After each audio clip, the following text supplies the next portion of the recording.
Bom dia a todos. Uma alegria estar com vocês aqui novamente, retomando o nosso estudo. Chega de férias, né? Vamos retomar o nosso estudo do Seminário 11. Então, já está gravando, acho que está tudo certo, né? Sim. Então, pessoal, a gente retoma de onde a gente tinha parado, que é da lição 4, que se chama Da Rede dos Significantes. A gente foi mais ou menos até a metade dessa lição 4. Então, só para fazer assim, né, para dar uma introduzida, até esse momento, então, até a lição 4, do que o Lacan falou? Ele falou do inconsciente. Então, são os quatro conceitos. Ele começou pelo conceito de inconsciente e falou bastante disso. Então, quem acompanhou, ou mesmo quem não pôde acompanhar, todos os nossos encontros já estão disponíveis no Spotify. Então, quem não pôde, é só dar uma olhadinha lá. Mas o que o Lacan traz? O que ele enfatiza sobre o inconsciente? Ele enfatiza que o inconsciente é isso que aparece e some. Lembrem que essa zona de larvas que aparece e cicatriza. Inclusive, ele usa uma expressão do Freud que fala em sobre cicatriza, se não me engano, lá na interpretação, se não me engano. A gente já viu isso, mas agora eu não tenho certeza. A zona de larvas também, né? A zona de larvas também. Isso. Então, ó, até aqui, Lacan fala do inconsciente enquanto fenda, ruptura, fala do inconsciente da superfície, né? Que está no nosso discurso, que está nos significantes. Ele fala do ser humano, então, como isso, de ser servo do significante do outro, que vem do outro, né? Tudo isso a gente foi falando e ressaltando. Então, que a causação do sujeito está relacionada com essa ideia do outro, do grande outro. Aí ele fala bastante de Descartes, que a Fran falou, eu falei também, que é essa ideia do penso, logo sou, e da dúvida, né? Que o Freud coloca a certeza do sujeito em outro lugar, que não no consciente, né? Mas nisso do isso, dessa fenda, aí é que está a certeza do Freud, que é no tropeço que Freud coloca a sua certeza. Então, se um paciente comete um ato falho ou erra, isso é mais valorizado do que esse discurso tão pensado, organizado, racional que a gente costuma ter nos lugares em geral. No divã é falar o que vem à cabeça justamente para que apareça isso da fenda, da ânsia, do buraco, enfim. E, assim, como parte dessa retomada, né, a Priscila retomou Descartes, eu acho interessante pontuar mais uma vez, porque já foi dito, né, do momento em que Lacan diz, Freud, ele está indo ali com Descartes, né, mas a garantia que Descartes procura, ou onde ele encontra a garantia para a sua colocação, para o seu pensamento, né? Penso, logo existo. Mas como isso pode se afirmar na realidade, se não a partir de um Deus garantidor, né? Um Deus que não mente enfim, que garantiria a existência. E Freud vai buscar em outro lugar, né? Não falando com Lacan ou como Lacan, não um grande outro consistente, seria Deus, né? Então, nisso eles se separam, Freud e Descartes. Perfeito. Um grande outro que a gente inventa, Que a né? Que a gente, gente inventa a partir do discurso que está aí antes da gente nascer, da nossa pré-história, desse discurso que mas lógico, a gente inventa com o que nos é dado, né? Como você disse hoje a Priscila já estava falando aqui no seminário anterior, junto com a Fernanda, você falou de corte, né? recorte. De como o sujeito recebe o significante, mas é ele que pontua. Eu acho isso muito importante. Eu acho isso muito importante, isso está no seminário 6. Então, o que o Lacan diz lá no seminário 6? Sim, a gente está preso, a gente é servo do significante que vem do outro, das palavras aí que nos rodeiam, mas quem faz a pontuação somos nós. Essa é a nossa liberdade para pontuar para fazer os cortes, porque uma pontuação é sempre um corte, pontuação no sentido da gramática mesmo. Um ponto final, uma vírgula, é sempre um corte, é sempre alguma coisa da enunciação. É isso que é bonito. É uma coisa assim, do modo como você diz a frase, como você se coloca diante da frase. Né? É isso que ela vai falar lá no seminário 6. Aí, gente, aqui no item 2, ele cita um diálogo do Platão que eu nunca tinha visto, mas eu fui lá ali, que se chama Teteto. Nem sei se é assim se lê? Parece que é, Teteto. É assim que se escreve, é o mesmo. Não sei se é assim se lê. Se alguém quiser me corrigir. Nesse diálogo, então, é como todos, né? É Sócrates falando com esse Teteto, e como todos os diálogos do Platão, eles são incríveis, né? É incrível esse diálogo. E ele fala, ele conversa com a fórmula do Protágoras do homem à medida de todas as coisas, para dizer, não tem como o homem ser a medida de todas as coisas, porque não é assim que ele fala, mas é meio como Descartes, porque o homem mente. Que o homem vai ser a medida de todas as coisas. Todo homem é a medida de todas as coisas, aí ele vai dizendo que isso não é possível sustentar essa forma. Então, Lacan aí trazendo o Platão, né, com a pessoa do Sócrates, para conversar com o Descartes, enfim. Então, eu acho que isso. E é interessante que o homem mente para si, não é nem que mente para o outro, a gente mente, a gente, né? Nós mentimos para nós mesmos, não é? Eu acho que Essa é a mentira fundamental. essa é a a mentira mais difícil, porque a mentira do outro a gente aponta desde o início, né? De uma análise, a gente aponta a mentira do outro. A nossa chama recalque, né? chama... Exatamente. Tá. Então, feita essa introdução, nós vamos agora para o item 3 e vamos começar a falar aqui e nas próximas lições do segundo conceito fundamental que o Lacan traz, que é o conceito de repetição. Então, até agora foi isso do inconsciente, agora é o conceito de repetição. Começa aqui nesse item 3, né? Então, ele diz assim, ó, esta função, a função da repetição, no segundo parágrafo do item 3. Esta função, em todo caso, nada tem a ver com o caráter aberto ou fechado dos circuitos que chamei há pouco de retornar. Isso é retornar, essa palavra aqui.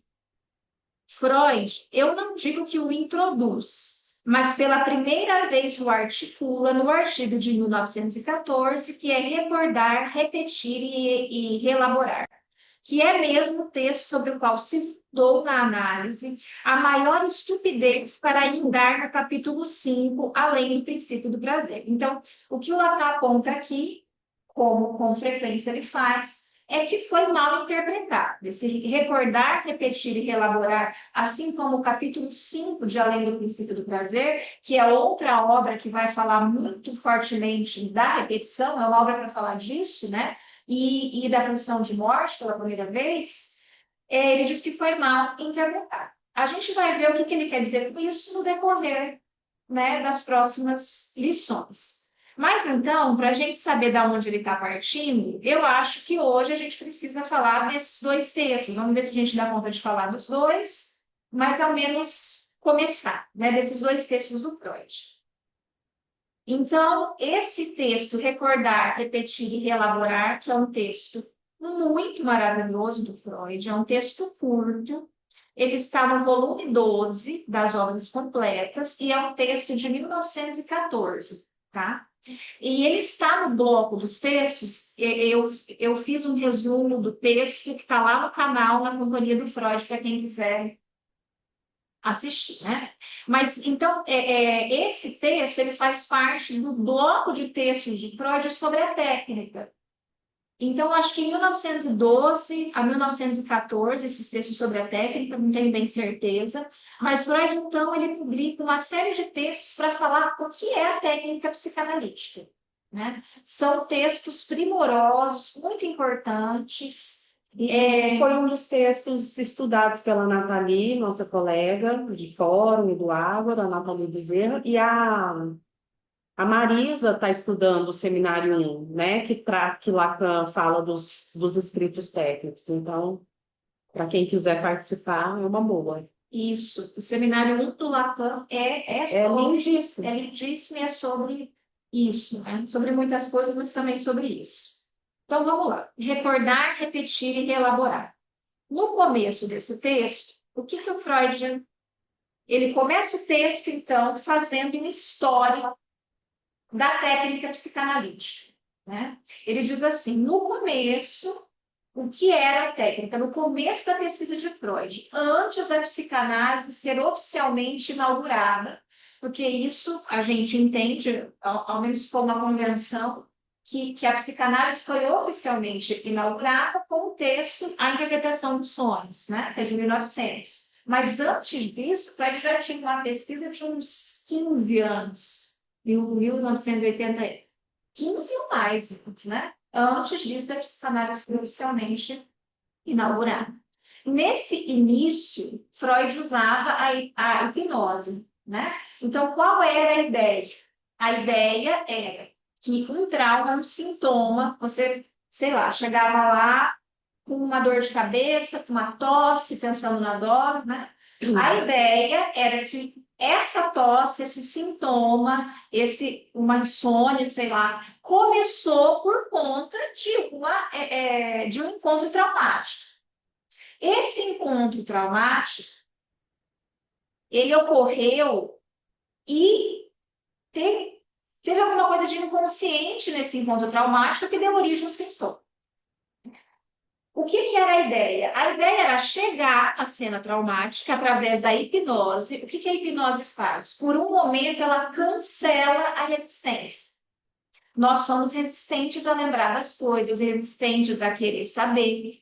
A gente lida em uma análise o tempo inteiro com a resistência, que se manifesta com não tenho nada para dizer, não quero ir na análise, esqueci o sonho, estou aqui falando a mesma coisa, não sei o quê. Isso é a resistência, a gente lida com isso o tempo todo. O que, que a hipnose fazia por um momento? Ela cancelava a resistência, você chegava à cena, a ideia era reagir, então, de uma maneira diferente a que você reagiu na cena traumática, e aí o sintoma ia desaparecer. Era um tratamento sugestivo, que levava em conta isso da sugestão. Freud abandona esse tratamento porque ele não tinha efetividade. E ele desrespeitava. Tem vários textos do Freud falando isso, mas só para falar assim, né? Mais diretamente, ele desrespeitava uma instância muito importante psíquica, que é o eu. Ele desrespeitava o eu, era o cancelamento do eu, que é essa instância que cuida da resistência, né? E não é à toa que a gente resiste. A gente resiste porque é preciso, é pela saúde, é o que melhor a gente consegue fazer com aquilo que nos causou, com os nossos traumas. Então é violento, ainda por cima, você Em certo retirar. sentido, é um abuso, né? É um abuso, em certo Pela sentido. hipnose, o sujeito se entrega ao mestre, né? E aí ele vai responder o que o mestre quiser. Exatamente. Ele se entrega e exatamente. Então tem essa ideia do mestre, né? Então Freud diz que isso foi abandonado. E o segundo momento, daí já com essa ideia de faro que vem à cabeça, que foi com a Ana O, Cláudia, eu vi no seu argumento, ela foi com a Ana O, ela que disse, né? Ai, deixa eu falar, como é que é mesmo que ela fala? Ela disse assim, obrigada pela palavra, mas olha pela atenção, acho isso. Eu quero falar, deixa eu falar. Deixa eu falar. Eu que vou falar, né? Alguma coisa assim ela diz, e aí Freud vê o quanto que é importante da pessoa poder falar, e não o médico, o psicanalista médico, eu digo porque na época éramos médicos, né? Ficar perguntando exatamente, então, para a pessoa falar livre. Mas, no segundo momento, ainda o enfoque era o sintoma, Freud dizia, fale, mas fala relacionado ao sintoma. É como tem algumas abordagens hoje, né? Não vamos falar desse assunto porque não tem nada a ver com o seu sintoma. Fala do que tem a ver com o seu sintoma. Então, esse foi o segundo momento. O terceiro momento da técnica, que é o momento atual, é fale o que vem à sua cabeça, independente se isso parece ou não ter relação com o que te trouxe aqui. Se isso, vamos pegar então um sintoma, sei lá, uma insônia. Independente se isso tem a ver ou não com a sua insônia, fale o que vem à cabeça. Essa é a regra de ouro da psicanálise, que Freud cita muito aqui nesses escritos técnicos, né? E é a regra, então, que precisa ser seguida e que é difícil de segui-la. Parece uma regra simples, mas é uma regra dificílima de ser seguido, porque mesmo quem tem muitos anos de análise se depara com, vem a coisa na cabeça e fala, ah, mas você falou Bobagem. e você fala outra coisa. A resistência atua dizendo que aquilo é uma bobagem, né? Isso também é da resistência, né? Então, apesar de ser simples, é uma regra muito difícil de ser seguida. Mas A tendência do humano é fazer um discurso diacrônico, né? E com sentido. Então você está lá numa história. Aí, de repente, atravessa um pensamento, como é que você vai articular aquilo com a história tão bonitinha que você está contando para o analista, né? E, e atravessar tudo. Mas né? Você fala assim, não, mas eu pensei aqui uma coisa e desvia, né? Porque é isso, a análise vai fazendo a gente desviar daquilo que se tem certeza, do caminho que o eu prepara para a gente, né? ótimo. E aqui, então, na primeira página, o Freud já fala assim, ó, que o psicanalista tem que se conformar em estudar a superfície psíquica que o analisando apresenta a cada vez. Então, já faz ligação com isso que a gente estava falando no seminário 11 até aqui. É com a superfície que a gente trabalha. Não são grandes assuntos, e isso é uma coisa que às vezes é preciso ser dito para os pacientes de algum modo, principalmente quem não tem nada a ver com a psicanálise, né? Porque às vezes a pessoa fala assim, não, eu já falei os grandes assuntos, então não tem mais nada agora, porque eu já falei todas as coisas importantes que me aconteceram. E não é isso, né? É falar da bobagem, daquilo que parece uma bobagem. E eu acho sempre muito incrível, é, anos, né, que a gente está no início da formação, mas sempre me espanta ler Freud com Lacan, digamos, retornar a Freud com Lacan, porque que ele diga aqui, né, da superfície, faz pensar em Lacan dizendo que a pessoa estava falando, o inconsciente, ele está na superfície e não lá nas profundezas, aí a gente tem que buscar e tal. Não, porque ele está na linguagem, e é ali que ele vai aparecer. É que é necessário um parceiro, né? A gente fala do analista como parceiro que tem chance para responder, que é para escutar, pontuar, levantar o que está ali na superfície, que está no discurso corrente do sujeito e nem ele escuta, né? A análise é para a gente se escutar, em grande medida. Isso. E aí Freud diz aqui, ó, o psicanalista expõe as resistências desconhecidas para o doente, dominadas essas resistências, o paciente narra com toda facilidade as situações e os nexos esquecidos. Tá, então depois eu retomo isso. Esse é o primeiro momento do texto. No segundo momento do texto, então Freud vai falar também. O objetivo de uma análise segue sendo desde o princípio o mesmo, que é preencher as lacunas da memória. Freud diz, isso não mudou. Apesar da mudança radical na técnica, isso não mudou. Mas o que? Então, preencher as lacunas da memória é recordar, né? Mas o que é esse recordar? Será que a gente recorda? Porque isso também é a coisa mais comum. Um paciente chega e diz, ah, não me lembro nada. Ixi. Daí fala assim, ixi, se a outra não lembro nada. Porque é um fato que existe a amnésia infantil. E que é o comum, entre aspas, o normal, para usar sempre uma palavra ruim, porque normal é sempre uma palavra ruim em psicanálise, não se lembrar, né? Então, o que é recordar? É recordar tudo? É lembrar de todos os detalhes da sua infância, de todas as cenas traumáticas? E aí Freud vai responder isso aqui. Então, não é isso, né? Ele vai falar de algumas coisas, então, nesse sentido. Ele diz assim, ó, que é comum quem conduz análises ouvir, né, do paciente quando ele se lembra de alguma coisa, que ele está dizendo um assunto, de repente ele se lembra de uma coisa e diz assim, olha só, na verdade eu sempre soube disso, só que eu não ia dizer aqui. Não é que eu tinha esquecido isso, eu não tinha esquecido isso eu sempre lembrei. Mas eu não falava disso associando com essa cena que eu estou associando agora. Então, essa é a primeira modalidade do recordar. Então, o recordar não é lembrar de uma coisa que você nunca lembrou e de repente você lembrou. É associar uma coisa que, na verdade, você nunca esqueceu, mas você não associava com nada. Ela estava lá como uma cena isolada, que você não conseguia associar com nada do seu sintoma. Então, essa é a primeira modalidade que o Freud fala do recordar. E a segunda modalidade que o Freud fala são as lembranças encobridoras ou as recordações encobridoras. Porque Freud vai dizer que a amnésia infantil ela é contrabalanceada, é o termo que ele usa aqui, pelas lembranças encobridoras. E que as lembranças encobridoras, olha isso, ela não somente conserva algo do essencial da vida infantil, mas ela conserva todo o essencial da vida infantil. Vejam só, isso aqui para mim é uma dica clínica muito incrível. O que é uma lembrança encobridora? Uma lembrança encobridora é aquelas lembranças que todo sujeito tem, que diz, nossa, mas eu me lembro de uma coisa tão idiota, que não foi nem traumática, nem nada, e eu me lembro dessa cena, sem pé nem cabeça, que parece que não tem importância. A pessoa diz, não, aconteceu isso de horrível na minha infância, disso eu não lembro nada. Mas aí aconteceu essa outra coisa aqui, que parece tão irrelevante, eu lembro. Ou você constrói uma lembrança. Você diz, não, eu lembro de uma coisa, e aí às vezes você vai verificar com os familiares, e não aconteceu daquele jeito. Mas você criou um negócio daquele jeito e você tem como uma lembrança vívida. Freud vai dizer que essas lembranças, elas têm o essencial da amnésia infantil, o essencial da neurose. O que falta fazer com essas lembranças é a mesma coisa que a gente faz com os sonhos, que é interpretar, pegar os elementos e entendendo o que aquele elemento se relaciona ao que, o que ele quer dizer, ao que ele remete.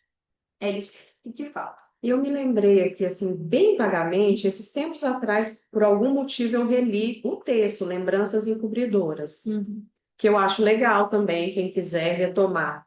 E de como ele vai mostrando, quando é uma lembrança, por exemplo, que não aconteceu, né? O sujeito meio que construiu aquilo, mas importam os significantes. Eu lembro que tem algum exemplo que o Freud dá que tinha o amarelo, né? O amarelo do vestido, ou do trigo, alguma coisa assim. Então, é a trilha significante, que a história pode não ter acontecido, né? Mas o roteiro, os significantes presentes ali é o que vai importar. E o texto é bem curtinho também, é bem legal de retomar. E aí, então, Freud diz, uma terceira coisa que tem a ver com recordar, que é esse recordar, tem a ver com um grupo de processos psíquicos que são atos puramente internos, Freud diz, que são as fantasias, processos de referência, moções de sentimento e nexos. Essas coisas são puramente internas, elas nunca foram vivências. Elas nunca foram assim um acontecimento real. Isso é puramente interno. Aí Freud diz assim, isso é muito bonito. Elas não estão em oposição às vivências, apesar de não serem vivências, elas não estão em oposição às vivências. Elas não são completamente outra coisa que as vivências. E que essas fantasias, e principalmente depois do que Lacan chama de fantasia fundamental, a gente nunca vai lembrar, porque elas nunca foram conscientes. A gente vai construir. Como é que a gente constrói? Aí ele diz, a partir dos sonhos que a gente vai tendo e do conjunto da neurose. Não é bonito? Do conjunto da neurose é que a gente vai, então, construir alguma coisa relacionada a essa fantasia fundamental. Então, veja, não é uma lembrei, de repente lembrei, porque às vezes tem essa ilusão, né, que você vai fazer análise e de repente vai se lembrar com todos os detalhes de uma cena super traumática que te contam, mas você não lembra exatamente. Não é isso. É um trabalho de construção. A Stephanie quer falar. O que eu faço? Ela Fala, Stephanie. Não, era mais ou menos isso, que a lembrança encobridora traz algo da fantasia do sujeito. Da fantasia do sujeito, isso Então, mesmo. mesmo que não seja algo que realmente aconteceu, é algo que traz pistas dessa fantasia né? Exatamente, exatamente. Ou o que aconteceu contado de um outro jeito, né? Que a gente vai rastreando ali, né? Mas Impregnado por essa fantasia, de certa forma, né? Sim. E aí a Ana Paula também diz aqui, ó, é uma citação da Clarice: vou criar o que me aconteceu. Exatamente, vou criar o que me aconteceu. Eu pensei E a Carol, só um minuto, Cláudia, que a Carol falou aqui, precisou, que está no texto do Freud, são as flores amarelas. E tem esse jogo, assim, das lembranças, é bem legal. Eu pensei assim, como uma criança, às vezes você toma eu sempre sozinha. Tem alguma cena que ela faz de se sentir sozinha, mas os pais estavam em casa. E por mais que os pais façam tudo para fazer com que essa criança não fique sozinha, não é isso, né? Porque é a fantasia dela, é isso para ela, né? É a posição delas. Perfeito, é a posição dela. E isso é muito interessante nas crianças, porque quem tem filhos pequenos ou convive com as crianças, não nesse lugar de analista, né, mas em outros lugares, percebe que as crianças estão criando memórias o tempo todo, inventando mesmo. E não adianta nada você falar, olha, não foi assim que aconteceu. Não adianta você fazer isso. Isso é completamente em vão, porque é o lugar da criança, né? É o lugar que ela se colocou ali como sujeito. É isso mesmo. E aí, então, seguindo nisso, Freud vai dizer que ainda tem um quarto grupo que ele coloca separado da fantasia, então, que é um grupo, ele diz assim, é um grupo, é um tipo particular de importantíssimas vivências sobrevindas em épocas muito precoces da infância, em que no seu tempo não foram entendidas. Elas foram entendidas e interpretadas com efeito retardado. Então, isso aqui é a cena do trauma por excelência, né? Acontece uma coisa na sua infância, aquilo fica como um traço de memória, porém você não acha que aquilo é nada naquele momento. Acontece uma segunda coisa que te remete a essa primeira, e aí sobrevém o recalque. E aí sobrevém o afeto sobre essa primeira lembrança. E, de fato, quando aconteceu, pode ter sido nada, né? O a posteriori é que vai marcar aquilo como traumático. Como trauma, é isso. E aí ele diz assim, ó, na maioria das vezes é impossível despertar essa recordação. Então veja, aconteceu assim, mas na maioria das vezes é impossível despertar essa recordação. Se chega a tomar notícia delas através dos sonhos e do conjunto da neurose. Então, o conjunto da neurose nos forçam a crer nelas. Até é possível convencer-se de que o analisado, superar as suas resistências, não argumenta que aquilo não tem, ele tem uma sensação de familiaridade com aquilo. Ainda isso no decorrer de uma análise, é óbvio, né? No avanço de uma análise avançada, ainda que não tenha recordação, você tem uma sensação de familiaridade. Não foi isso que deve ter acontecido a partir do quê? Dos sonhos e do conjunto da neurose. Tá? Então, é isso que Freud diz que é o recordar em análise. São essas coisas aqui que eu acabei de dizer. Aí ele vai para o texto, né? Ele continua no texto para dizer agora da repetição. Então, o texto é recordar, repetir e elaborar. Ele falou que é a recordação, agora ele vai para isso da repetição, né? A repetição, ele vai dizer, ele começa dizendo assim, que aquilo que se vivia quando ele hipnotizava as pacientes, que ele chama de alentadora suavidade. Isso eu achei incrível também, porque os tratamentos que usam, como é que é isso que da hipnose, que eu acabei de falar, que usam a sugestão, os tratamentos que usam a sugestão são tratamentos em que o paciente, a princípio, fica muito bem, obrigado, muito feliz. Ah, que maravilha! Nossa, isso aqui é uma maravilha. Vocês podem ver essas sugestões modernas aí, que estão cheias aí, né? O paciente sai, nossa, olha, a pessoa saiu, descobriu um negócio que não sei o quê, que a minha mãe não sei o que lá, que não sei o quê. E qual que é o efeito disso na sua vida? A médio prazo e longo prazo, absolutamente nenhum. Mas tem isso, né?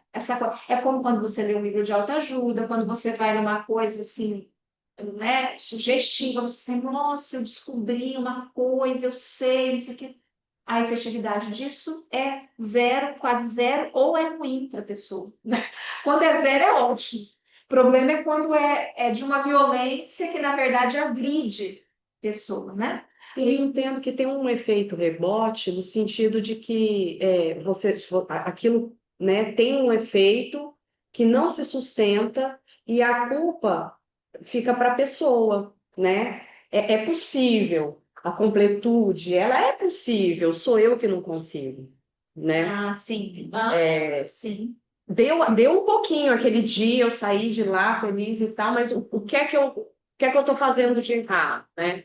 Quando com a psicanálise, né, com a análise, a gente está sempre apontando que é isso, a gente fica numa posição de que é possível, só que eu é que sou impotente para alcançar o possível, né? E a análise vai ensinar que há uma impossibilidade a priori, né? Por isso que se sai de uma impotência para o impossível.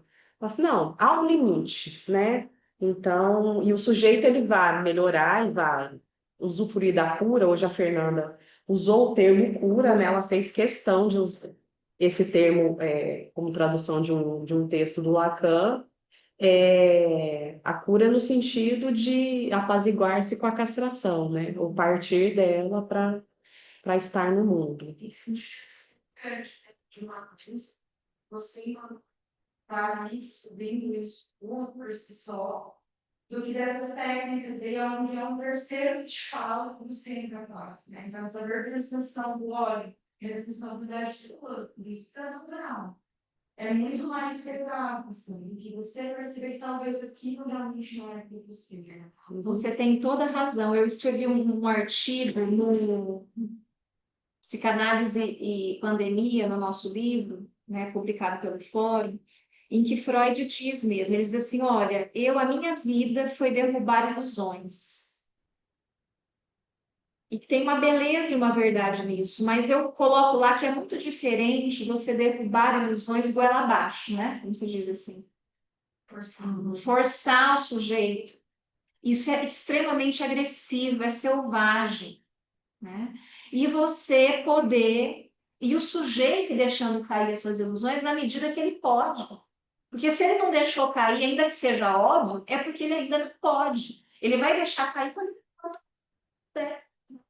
Freud fala isso, alguma coisa disso, quando ele conversa com aquele prêmio Nobel e ele diz assim: eu te admiro profundamente e fico muito feliz de poder ter te conhecido, porque você sustenta uma das ilusões que eu mais acho bonitas, Freud diz para ele. Você sustenta uma das ilusões que eu admiro, que é a ilusão da fraternidade entre os homens. Veja, é uma ilusão, mas é uma ilusão muito bonita de se sustentar, né? Tá. Enfim. E aí Freud vai falar, então, a nossa técnica, que é a psicanálise, não tem essa alentadora suavidade. Não tem isso. Se acostumem com isso, porque não tem. Ele vai dizer aqui, ó.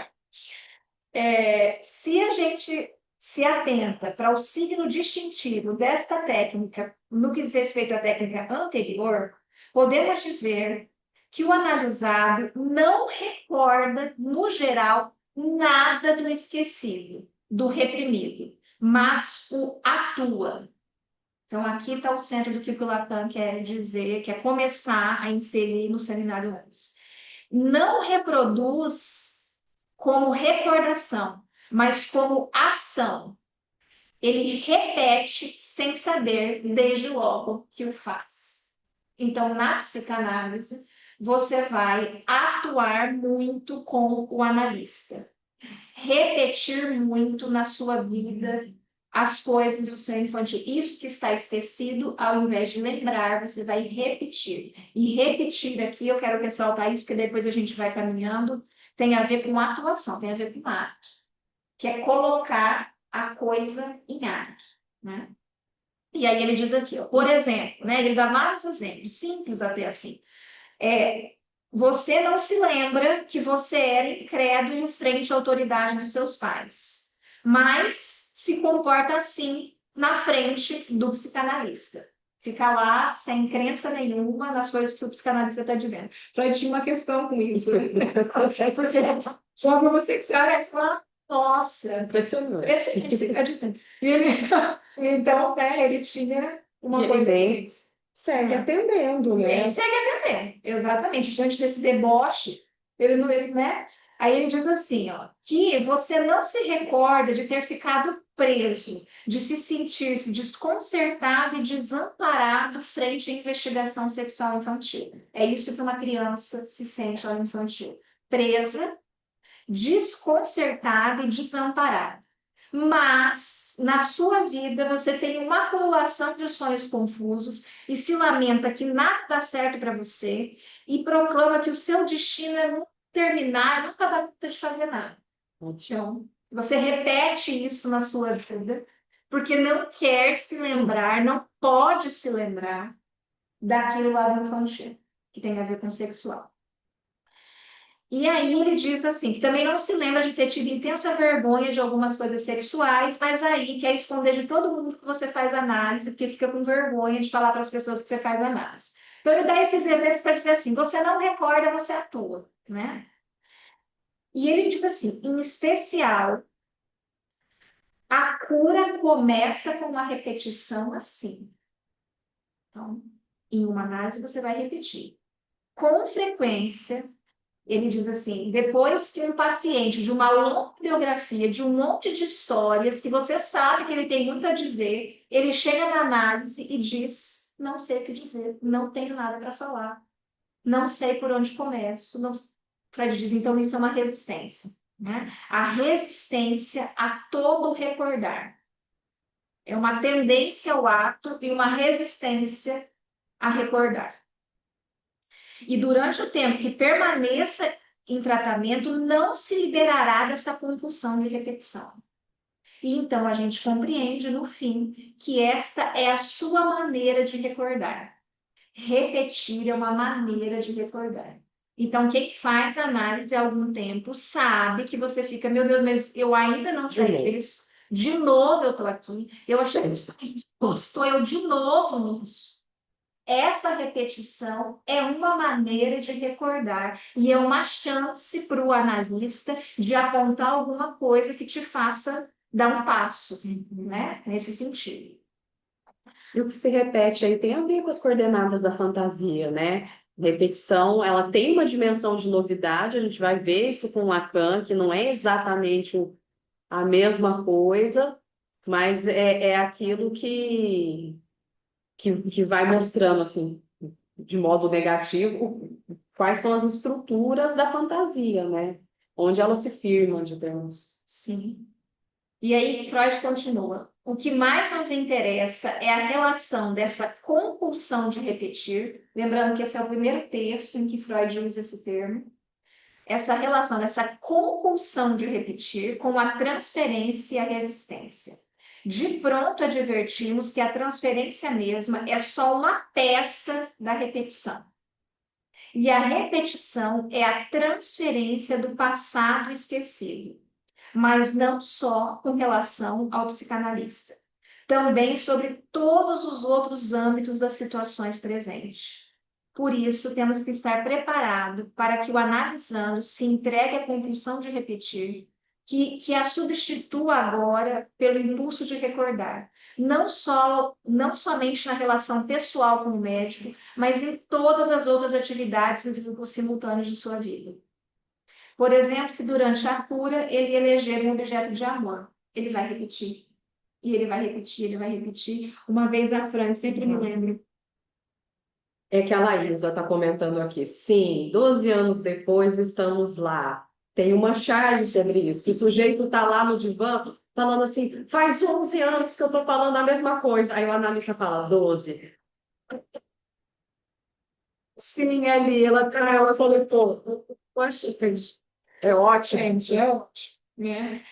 E aí, Freud fala aqui, que eu lembrei do que, mas primeiro eu vou falar aqui, lembra que a Fran fala, né? E aí, Freud diz assim, quanto maior é a resistência, mais o sujeito vai atuar, menos ele vai recordar. Né?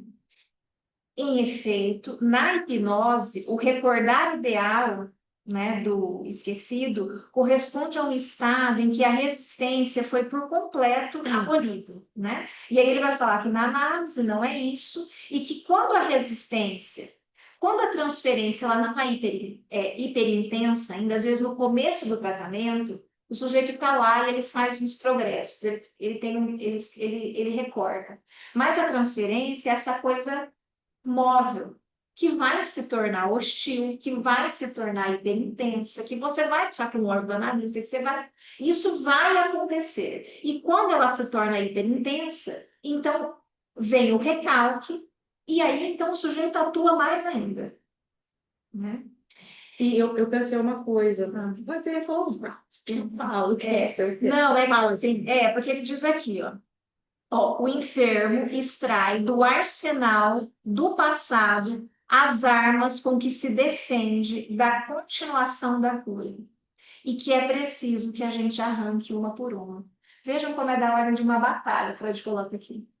A resistência com todo o seu poder criativo, inclusive, de resistir de tudo quanto é jeito, e o analista ali dizendo, vamos seguir, me fala da repetição, me conta de novo, o que aconteceu de novo? De novo aconteceu a mesma coisa. Fala, né?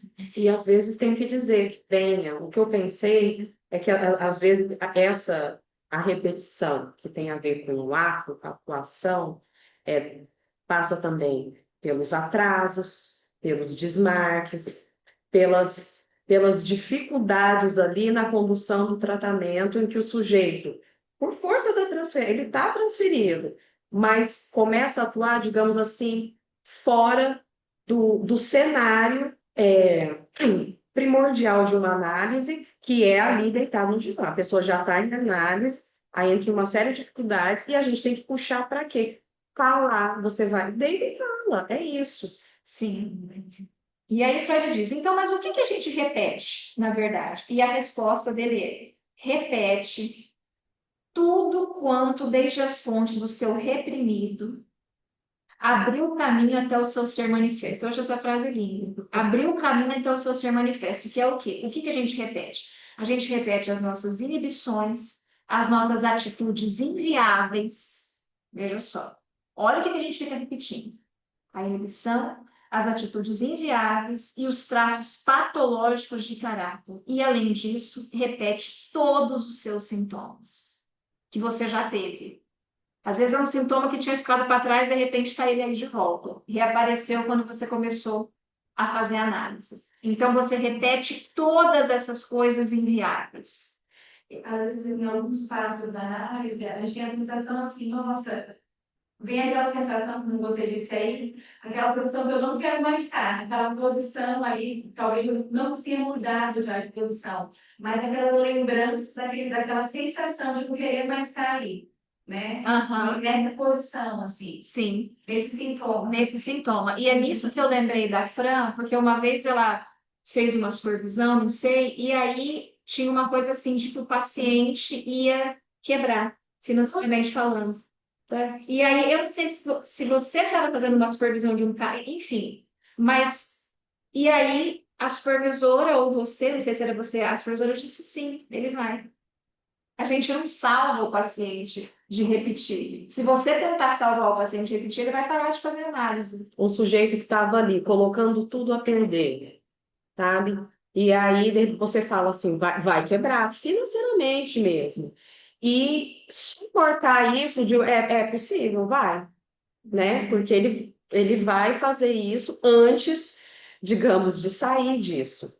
Ele vai fazer isso antes de sair disso. Eu, no começo da minha clínica, quando eu iniciei lá, recém-formada, veio um caso para mim que eu cometi um erro horrendo para tentar salvar. Era um homem que ele tinha perdido a esposa, que ele amava, perdido assim, ela encontrou outro homem, tal.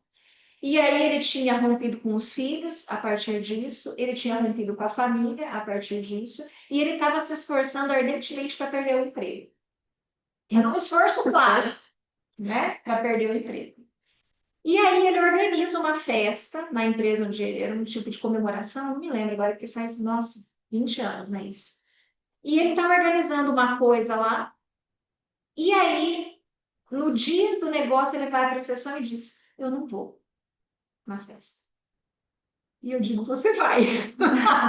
Você vai. Porque você que organizou, né? Você que organizou. Porque eu percebi, era uma tentativa de salvá-lo, de não perder o Que absurdo que vai fazer. E aí, o que que acontece? Na sessão seguinte, ele vem com o braço quebrado e diz assim: eu me acidentei, porque eu não queria ir, né? Eu disse. E aí, eu me desmancho quase na... É quase como comer o ele. meu fresco. Exatamente, é quase comer o meu oferecer. Então, não tentar salvar o paciente é ir para o pior. É ir para o pior, porque ele repete, porque precisa repetir até conseguir sair disso. E tem o furor sanans, né, que o Freud fala, que a gente tem que evitar isso, o furor de querer que o outro melhore. E veja, aqui tem uma questão.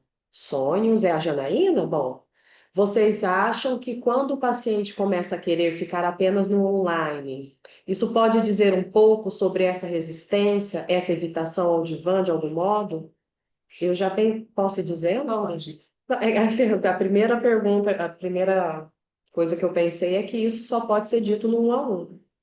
Eu acho assim, né? Nos casos específicos. Porque eu já disse isso em alguns lugares, eu sempre me lembro de paciente que vinha, fazia a sessão, e que quando entrou no online, eu não sei o que aconteceu, que a análise desandou. Que aquilo, para aquela pessoa, naquele caso, tem efeito. E tem pessoas que ouviram e falam assim: não, você vem. Eu quero que você venha presencial, ou você vai fazer presencial alguma vez, que seja uma vez por ano. Eu entendo que é no caso a caso. Você quer falar? Não, mas eu acho que é isso mesmo, eu concordo. E algo tem mais história. Uma parte bonita do texto, a Marília está dizendo, é sobre a piora necessária. Não se pode matar um inimigo que está ausente ou não está perto o suficiente. Essa frase, ela vai falar. Uhum. Isso mesmo, Marília é excelente, eu adoro essa parte também. Ela pergunta que eu acho psicanalistas que só atendem online. Eu sou. Não, eu acho que tem pacientes e pacientes. Se o paciente que quer presencial, só atende online, né? Não sei. Eu acho que está à altura da subjetividade da nossa época implica nisso, né? Então, hoje, eu acho que tem um livro do Quiné, que é sobre a análise online, que eu acho bem interessante. Talvez lá ele dê indicações nesse sentido. E a Laísa está dizendo, tem alguns que acho que sim, que estão evitando o divã, e outros não, né? Bom, mas vamos voltar aqui um pouco, senão a gente vai ficar respondendo sempre. Tá. Ó, o que sobre pacientes de fora que te procuram para fazer análise? Eu atendo pacientes de fora que me procuram para fazer análise. Isso para mim não é um critério, porque eu acho que o critério fundamental é a transferência. Esse é o critério. Se não tem transferência nenhuma, se é uma coisa assim, aí eu não atendo. Mas se alguém que tem uma transferência com você, eu atendo as pessoas de fora. Esse que é o meu critério. Aí o Rodrigo, você quer dizer alguma coisa disso? Não, é isso. Eu digo meio assim embaixo. Sim, que eu acho que funciona. Sim. Aí, bom dia. Alguma dica para conseguir furar o discurso do sujeito? Aquele paciente que vem com toda a narrativa pronta, estruturada, mesmo usando o divã. Ou somente a prática clínica e a experiência trazer essa habilidade? Rodrigo, eu acho que essa sua pergunta é muito boa e extremamente complexa. Porque não há uma dica pronta, como isso é comum, a resposta, esse é um lugar comum que a gente responde. Ah, é cada caso, não tem uma dica pronta. Porque não tem mesmo, não é uma vontade de não dizer. Se tivesse essa dica pronta, depende do caso. Às vezes você chama o paciente que está fazendo online para vir para a sessão, para vir para a sessão, e aí isso já funciona como furo, ou você faz um corte, isso funciona como furo, ou não. Ou o paciente está muito resistente, você tem que suportar aquela resistência e as repetições, e ele no mesmo lugar, até lembrando. Ou o silêncio, né? O sujeito vem, fala, fala, fala, você fala, ok, até a próxima semana. Ou o silêncio. Exatamente. Tem várias coisas que a gente pode fazer, mas nenhuma dessas é uma certeza de que o paciente vai sair desse lugar, né? Porque ele está lá precisando repetir, precisando. Então, no final desse texto, o Freud fala que o paciente, ele que faz análise e que segue adiante, ele enfrenta uma batalha pessoal. E o analista tem que ter paciência. É um exercício de paciência. Agora, aqui ainda com o Rodrigo, eu gostei muito como você termina. Ou somente a prática clínica, a experiência traz essa habilidade. O que traz fundamentalmente essa habilidade é a análise. É a análise do analista. É isso que permite ocupar uma posição do parceiro que tem chance de responder para o paciente. Isso é a condição sine qua non.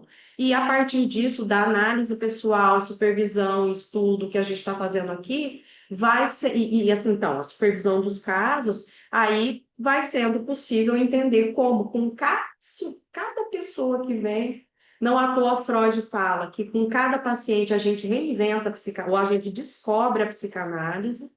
E um outro texto interessante que está nesse conjunto dos textos técnicos é o sobre o início do tratamento, justamente porque o Freud vai fazer essa metáfora da análise com um jogo de xadrez. Tem dica para o checkmate no jogo de xadrez? A gente sabe como começa a partida, você tem todas as regras, sabe-se como é que termina, né, a partida, no checkmate. Agora, entre o começo e o final, as possibilidades de jogadas são infinitas, né? Ou puxando para o Lacan, para o texto que a Fernanda falou ontem, a direção da cura e os princípios, enfim, ele vai dizer, o Lacan, na direção do tratamento, o que o analista tem? Ele tem uma política, e nessa ele não tem liberdade nenhuma, ele tem as estratégias, que é o manejo da transferência, aí ele tem um pouquinho mais de liberdade, e aí ele vai ter a tática, que ali é por isso que não tem prescrição, porque na tática, no que ele vai fazer ali no dia a dia, no encontro com o paciente, ele tem mais liberdade, né? Isso vai variar, desde que essa tática esteja aliada à estratégia e obedeça à sua política. Uma hora a gente vai entrar nisso, né? Então, E aí a Liza diz, isso acontece muito com a gente, isso da psicanálise, vir com algo pronto. Pronto para quem? Pronto para quê? Né? É isso mesmo. e sempre que a gente acha que entendeu um negócio, não sei vocês, eu mesma estava hoje, estou aqui com uma frase que eu vou lá e entendo, falo, é isso. Aí passou uma semana, o que era mesmo? Volta a ser um enigma, aí tem que estudar de novo. A gente está sempre estudando. E ter essa liberdade de falar assim, eu li tal texto, eu não lembro muito bem o que diz, eu tenho que ir lá rever, estudar de novo para poder dizer. E porque a gente recalca os textos. Pô, Os textos de psicanálise são textos que tocam no inconsciente. Então é muito comum quando você pega um texto que há muito tempo você não lê, e você lê de novo e fala, nossa, mas eu nunca tinha lido isso. Realmente, tá tudo marcado. E está tudo marcado. Assim, isso aqui realmente eu nunca tinha lido, né?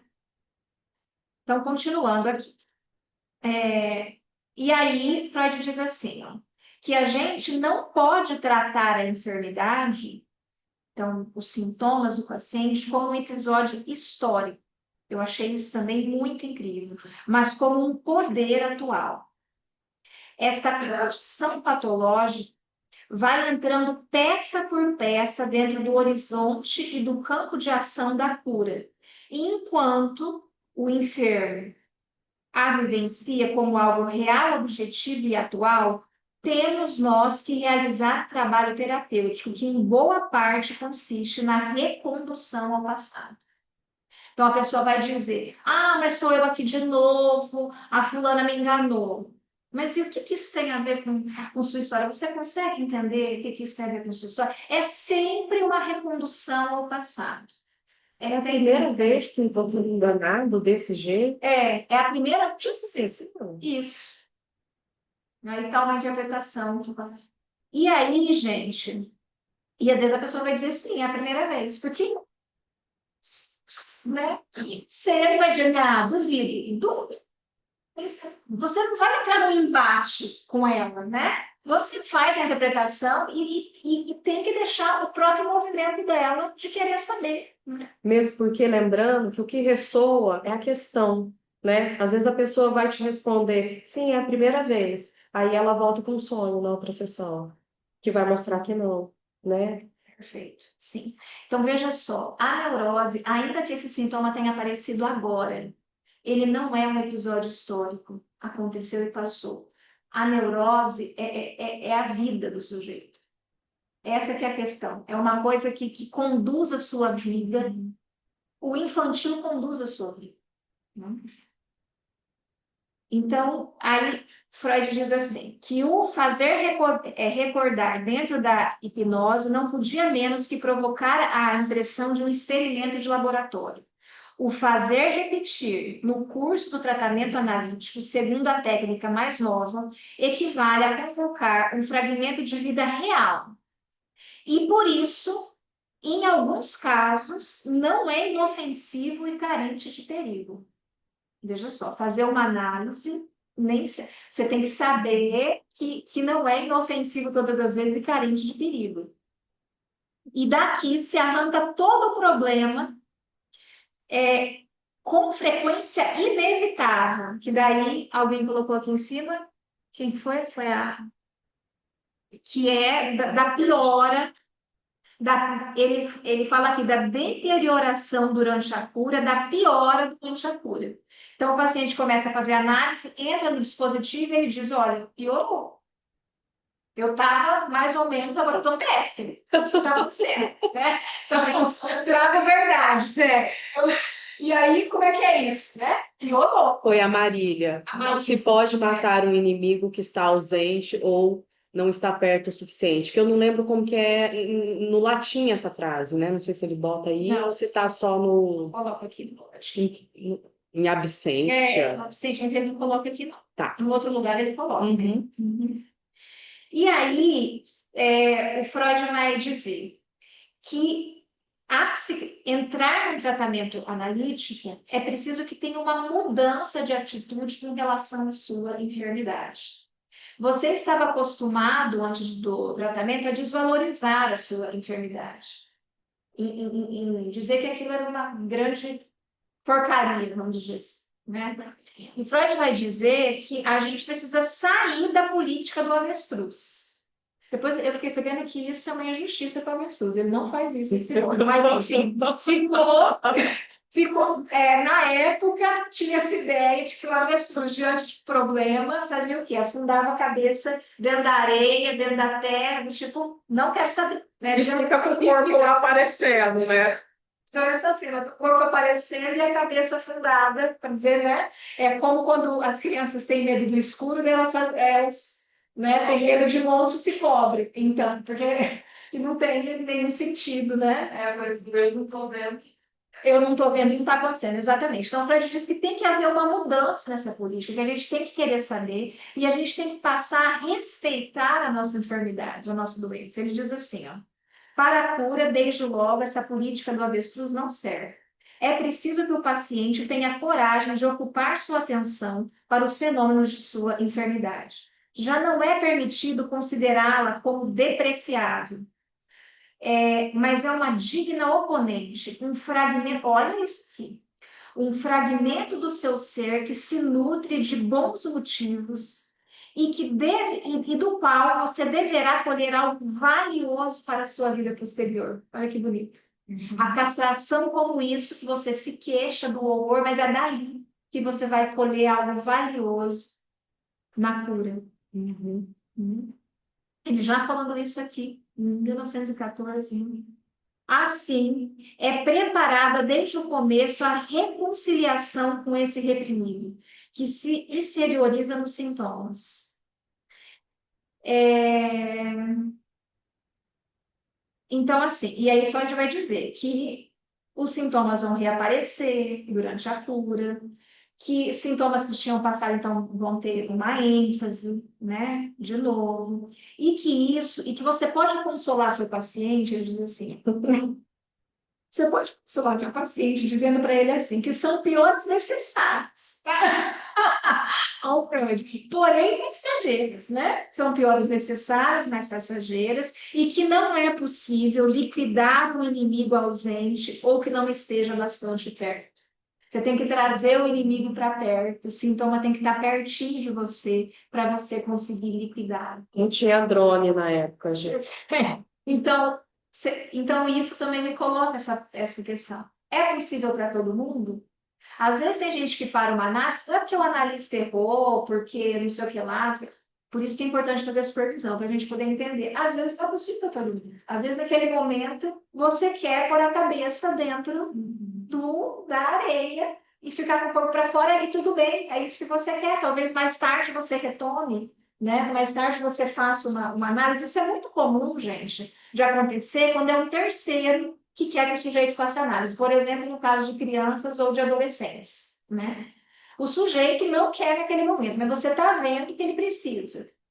E aí você leva. E aí a pessoa para. Criança não quer, o adolescente não quer, ou adultos mesmo, o marido quer que a esposa faça, ou vice-versa, né? E aí, porque não é.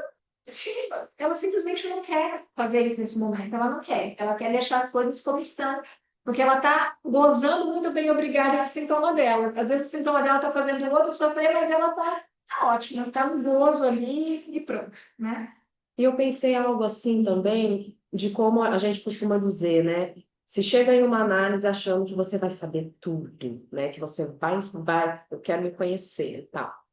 E a gente sabe que uma análise proporciona, eu estou dizendo isso com as colocações do Lacan, são, e as AES falam muito assim, são migalhas de saber, são pedacinhos, é alguma coisa que se pode saber. Então, e quem não tem esse compromisso de atender pessoas, né? Quem que faz análise, tem sujeitos que até um ponto, para mim tá bom, né? Eu tô apaziguado, tô gozando aqui gostoso, com meu sintominha, enfim, e a pessoa vai embora. Somos nós, né, que nos propomos a ser analistas, que temos que ir até o máximo possível de migalhas que a gente possa reunir para dizer, é isso acabou, né? É isso mesmo. Muitos pacientes vão chegar até um ponto e vão parar porque já funcionou. E pronto. Isso não significa que talvez necessariamente você tenha errado. Se for, né? Às vezes tem que fazer a supervisão, mas não. E aí, o Freud diz assim, que acontecerão prejuízos durante uma análise.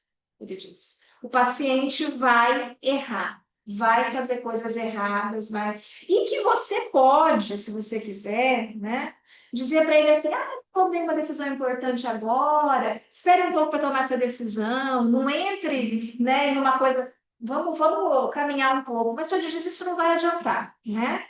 A Dara comenta aqui, respeitar o próprio tempo, tanto na análise quanto em relação a estudar. Nós sabemos como é isso. Sim, e agora tem uma coisa que a gente diz assim, eu vou tomar uma atitude. Mas eu acho que primeiro falar em análise, dá até parece que a pessoa deve ficar, você vai lá se consultar, não é que eu vou ficar isso sim, mas às vezes você vai falar, de não acreditar, né? Eu digo uma decisão importante, mas a gente tem isso às vezes, né? Eu acho que Deixa eu escutar direito, né? para ver o que eu vou decidir, não o outro vai te dar a resposta, né? Sim, porque a gente vai na análise para se escutar, né? E você fala assim, não, deixa eu escutar o que vai sair disso. E isso eu posso perceber que a gente repete, a gente fala, calma, não vou, peraí, vou falar primeiro para tomar consciência disso também, né? Que eu posso atuar aí impulsivamente, enfim, né? Exato. Colocar isso em palavras, Vou colocar isso em palavras Antes do ato. Depois de tanto repetir, né, a gente tem essa noção, né? Tem uma cautela, assim, não. E aí Freud diz, desde logo, a liberdade pessoal do analisando não é conciliável com os nossos conselhos. Então, dizer para ele, isso é isso. Ele falou que o analisando é livre, e óbvio que ele é, né? Então, a gente não pode atrapalhá-lo nos seus propósitos irrelevantes. Ainda que seja disparatado, não atrapalhe o seu analisando os propósitos irrelevantes dele, ainda que seja disparatado. E tampouco a gente não pode se esquecer que o ser humano só aprende e fica prudente por experiência própria. Daí é o que a Cláudia falou. Repete, repete, aí já caminhou tanto na análise que diz antes de eu tomar essa decisão, deixa eu falar para me escutar, né? Para ver o que o meu inconsciente diz, porque daí não é o analista. Ver o que o inconsciente diz, né? Vamos ver o que o meu inconsciente diz com relação a isso, né? É... E aí, Freud diz mais uma coisa importantíssima, que às vezes as pessoas precisam embarcar durante o tratamento em aventuras totalmente inadequadas. E só depois de executar essa aventura totalmente inadequada é que ele se abre para a análise. Totalmente inadequado. Mas ele tem que viver aquilo, porque daí isso dá uma abertura para o inconsciente aparecer, lembrando do que a gente já falou sobre o inconsciente. Essa coisa que aparece, some, né? Ah, sim, que não fica se mostrando o tempo todo. E aí ele diz que às vezes, que na maioria das vezes, no decurso de uma análise, existem repetições que podem ser evitadas. Que o paciente se lembra se uma análise está caminhando e tal. Mas existem vezes que não. E aí ele dá um exemplo de uma mulher que, num estado crepuscular, abandonava sua casa. O sintoma dela era esse. Ela entrava num tipo de transe e abandonava a casa, filho, marido e saía. E aí ela vem para análise. E antes que ele consiga fazer ela recordar qualquer coisa, ela faz o quê? Abandona o Sai, Freud. abandona o Freud. Ele disse, não tive tempo, né? Porque a pessoa está lá repetindo, então nem sempre o analista vai ter esse tempo. E aí, ele diz aqui, deixa eu ver se dá para a gente.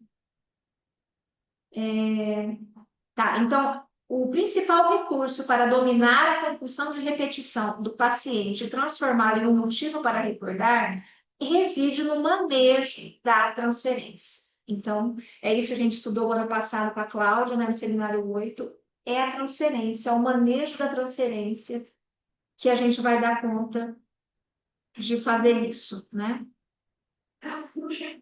E que o tratamento cria o que Freud chama de neurose de transferência, porque você atua com o analista, e atuando com o analista, talvez atue um pouco menos fora, né? Ou consiga se lembrar. E a gente sabe, às vezes, como tem transferências difíceis e penosas, né? E que a pessoa fica naquilo com o paciente, com o analista, mas que consegue fora fazer outras coisas, né?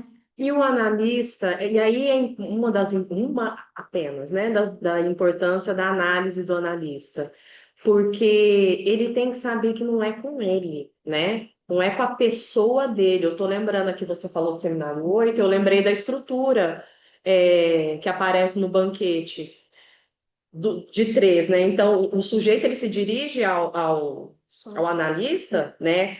Vamos botar. Estou pensando no banquete de Platão. Então, vamos colocar aí o analista Sócrates, e o analista vai apontar. É outra coisa. Ele vai apontar o seu desejo de estar ali para um terceiro elemento, que no caso é o agatão. Então, não se confundir com o lugar que o analisando atribui ao analista é algo que eu entendo que é a própria análise que permite, né? Para sair do próprio narcisismo e do próprio imaginário. Se você entrar no imaginário, também é o pior, né? Porque aí fica dual. É. Aí é como, ah, não, mas ele está fazendo isso é comigo. Não, é com o outro dele, é com o grande outro dele. Você está ali representando, Chuchu, você não é o grande outro do paciente. Exatamente. Exatamente. Isso eu acho muito importante, porque no que isso aparece? Por exemplo, o paciente desmarca, o paciente começa a faltar, e você fala, ah, pronto, tá fazendo isso de propósito comigo. Se você entrar nisso, acabou. Na rivalidade. Se você está na rivalidade, mas já, ou então agora eu também não vou atender hoje.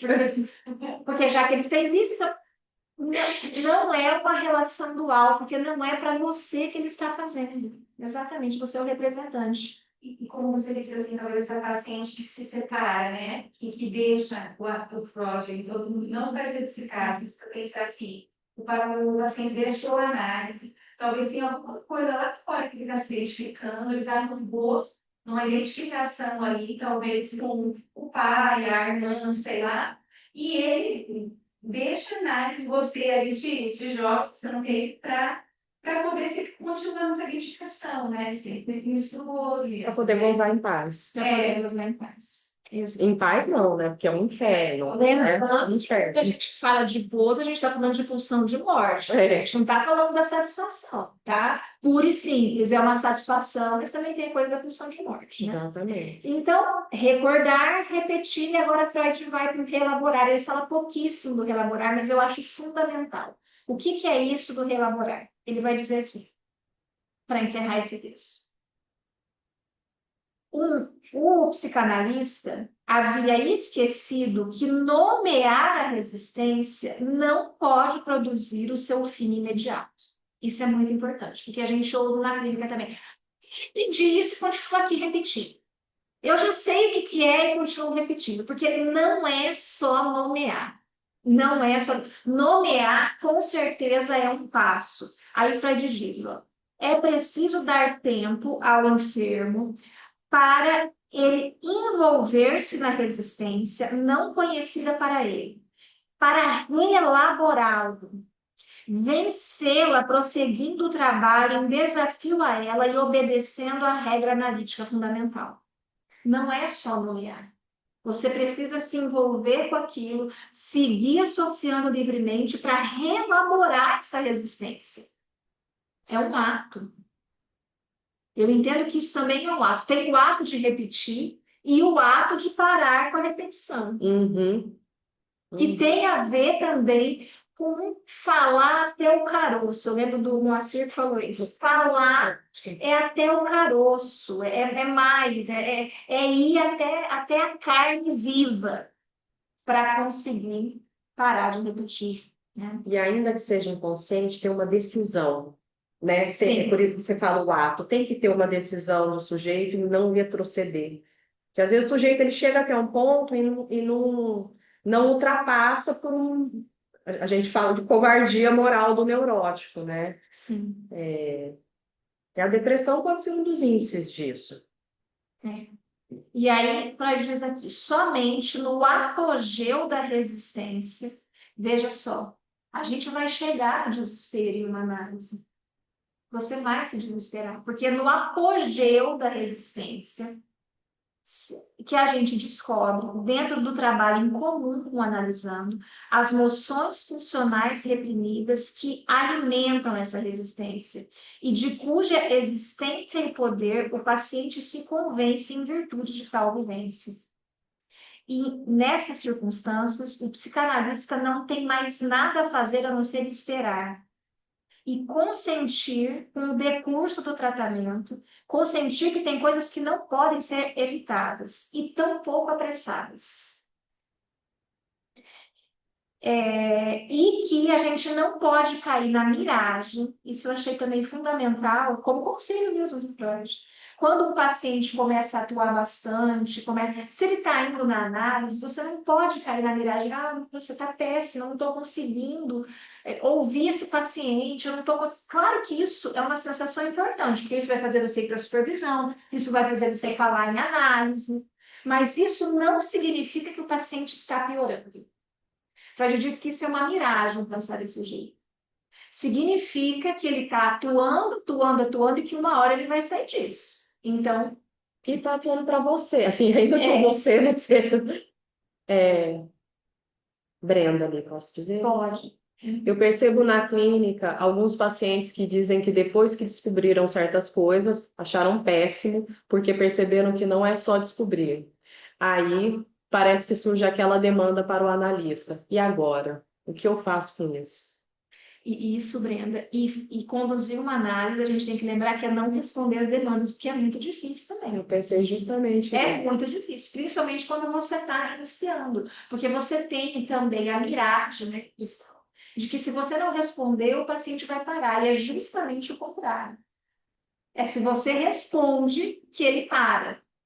Não necessariamente, mas eu digo assim, é mais fácil errar respondendo a demanda do que não respondendo a demanda. Por isso que é uma posição difícil de sustentar, porque o paciente pede, ele pede o tempo todo, né? E o analista não vai dar, ou não vai dar aquilo que é pedido, né? Mesmo, enfim. E aí ele termina o texto dizendo assim, que isso do reelaborar a resistência é o que produz o máximo efeito alterador sobre o paciente e que distingue o tratamento analítico de todo influxo sugestivo, de toda influência sugestiva. É isso. A gente atua, o psicanalista atua para que o paciente reelabore as suas resistências. Lembrando que a resistência é aquilo que sustenta o recalque secundário, usando os termos do Freud.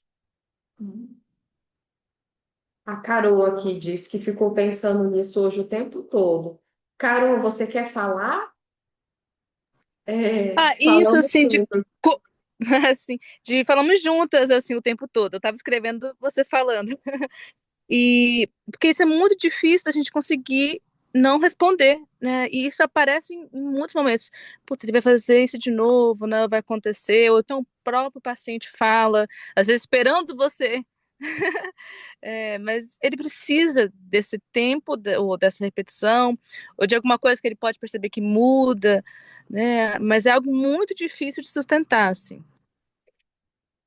E eu lembrei de uma coisa que a Alba falou há milhões de anos atrás para mim, ou não sei se para mim, mas para mim também ela falou, e que eu achei muito Eu importante, já sei o que é, então.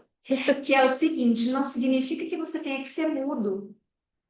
Às vezes o analista é bem falante, mas não significa que ele está respondendo a demanda. Porque essa história de falar, vou ficar aqui mudo, aí o paciente às vezes até para, porque fala, nossa, mas a pessoa, né, não tem uma Que daí que reação. a gente aparece dizendo, mas isso foi diferente, ou diferente não, isso foi de outra forma, mas mas não respondeu o que está perguntando, mas ainda assim fazer dizer, né, Às que, vezes que é ele, não, é uma coisa exatamente. Eu, interessantíssima, mas Uhum. é um jogo difícil, né? Mas a gente está aí apostando em algumas regras básicas, assim, e fundamentais e que nos dão resposta, porque isso vai acontecendo, mesmo que seja difícil, assim. Mesmo que seja difícil, e é isso. A gente tem que fazer o paciente dizer. E às vezes você é tagarela, fala várias coisas, mas você não está respondendo a demanda, necessariamente. E às vezes você é silencioso, não diz nada, mas quando diz, está respondendo a demanda. Então, é de estilo de cada um, evidentemente, mas não é uma regra o fato de fique em silêncio o tempo todo, porque é isso que vai responder a demanda. Não é isso. Não é isso. O objetivo, e isso que a Carol disse, eu achei preciso, é fazer falar. O outro tem que falar, você passa a palavra para o outro, e às vezes você tem que fazer alguma colocação para o outro retomar o fio da palavra. Nem que seja putz, verdade, hein? Agora, o que você É, fez? aham. E assim, de minha parte, já que a Priscila falou do estilo, né? Eu acho a repetição importante na transmissão, porque eu vivo repetindo as mesmas coisas. E quando esse assunto assim vem à baila, eu sempre indico o mesmíssimo texto, da angústia ao desejo de analista, Zilda Machado. É só botar no Google, porque eu acho que fala muito, né, dessa dificuldade de ocupar essa posição. E é um texto ótimo. Ótimo. Ao desejo de analista, ou do analista. Zilda Machado. Aliás, gente, o que vocês puderem ler da Zilda, não percam essa oportunidade, porque a Zilda é muito especial na transmissão. Ela é muito especial, a Zilda é. Eu lembro Transferência que chama, tá, gente? Nós tem. Espaço escola, disso de que a demanda, o desejo está aquém e além, né, da demanda. Então, se não responder a demanda e para o paciente continuar, né? Para aparecer o desejo. Perfeito, é isso mesmo. André, isso não foi ainda, mas assim, que a vida nos satisfaz, que a gente, para estar vivo, você precisa continuamente desejar. Então, eu acho que é isso, né? O paciente continuar com cada horizonte desejo, né? E tem uma frase que me veio milhares de vezes na cabeça, que eu vou falar, que eu pensei assim, já falou muito, mas que o Lacan diz, eu não sei se é no seminário 20, num desses seminários aí mais para frente, aquela frase, Eu te peço que recuses o que eu ofereço, porque não é isso. 19. Eu vou falar sobre essa frase semana que vem no seminário 5, seminário 19. Pronto. Então, só faz responda aí. Pronto. Seu texto. Posso fazer A uma Maria. pergunta? Claro. Quem é? Eu, Natália. Não tá aparecendo. Ué, também não sei. Não está aparecendo comigo. você, Não tô mas. aparecendo? Você tá de Uai, câmera ligada?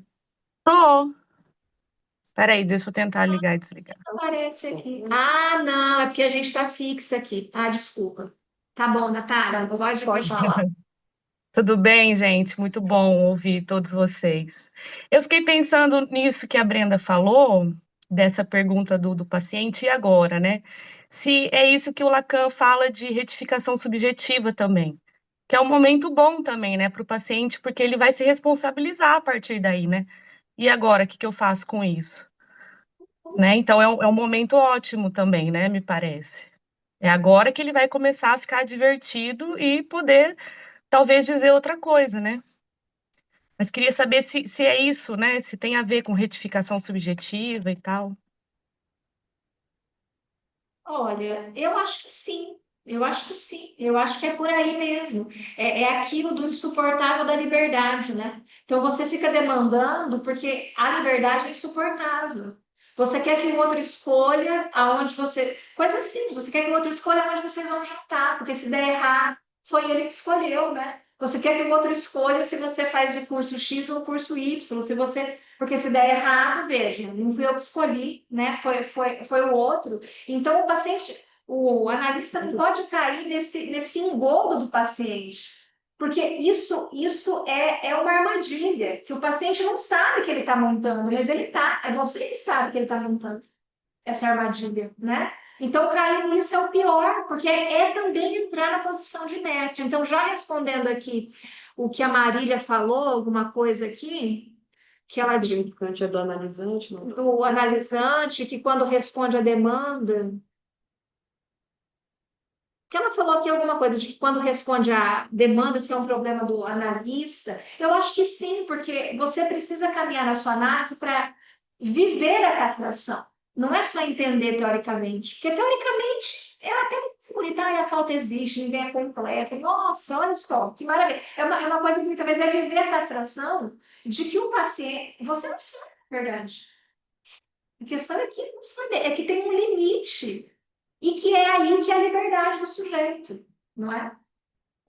E me lembrou aqui o texto do Tempo Lógico. Duas coisas. Você remeteu à liberdade e a gente tem que lembrar. O Lacan estava dizendo isso aqui nos capítulos anteriores com o Kierkegaard, com os existencialistas, né? Para dizer do preço de realmente poder escolher, né? É muita responsabilidade.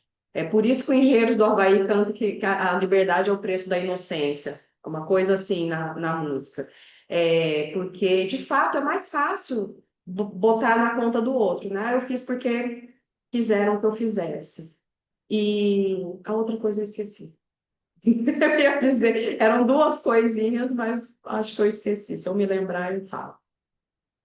Pessoal, então eu pensei da gente parar então hoje por aqui. Então, falamos desse texto do Freud que o Lacan cita.